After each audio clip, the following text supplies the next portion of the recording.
Hello everyone, it's 13th January. Let's quickly look at the headlines from the Indian Express newspaper. In the first page, we have from defense to visa-free transit, India and Germany push forward. Again, very important for international relations perspective.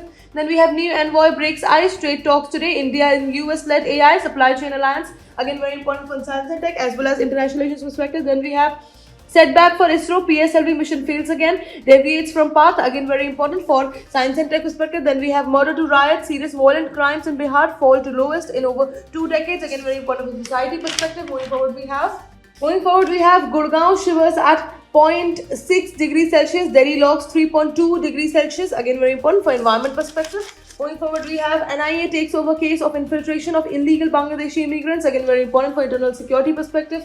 Then we have SEC holds advance payments for a Ladki Bahan scheme, again very important for polity and governance perspective. Moving forward, we have 2 Nipah virus cases detected in Bengal. Government starts contact tracing, again very important for health perspective. Then we have the editorial page where we have equality isn't enemy of growth, high inequality erodes social trust, again very important for society perspective. Then we have first time in 50 years coal-fired electricity generation saw year-on-year decline in 2025, again very important news. Moving forward, we have the world page.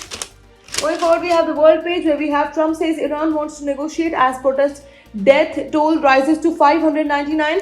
Then we have UN top courts open landmark case on Rohingya genocide. Then we have after Trump threats, Cuban president says no talks yet.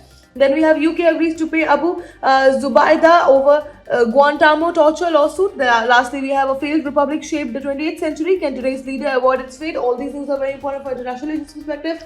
Then we have the economy page where we have old CPI inflation rises to 1.33% in December, ends 2025 outside RBI's 2.6% range. Then we have why criminal investigation into US Fed Chair Powell sends out a chilling message.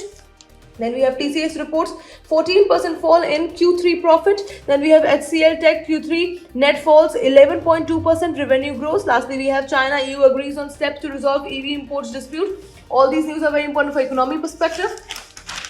Then we have the explained page where we have for second straight time ISRO sees third stage issue, again very important for science and tech perspective. Then we have the heavy lure of Venezuela's crude for the US, again very important for international relations perspective. Then we have Reza Pahlavi, son of the Shah of Iran and a divisive figure, again very important for international relations perspective. Then we have the genesis of the Monroe Doctrine of 1823, now part of US policy under Trump, again very important for international relations perspective. And that's it for today. I will see you in another video. Until then, bye-bye. Take care.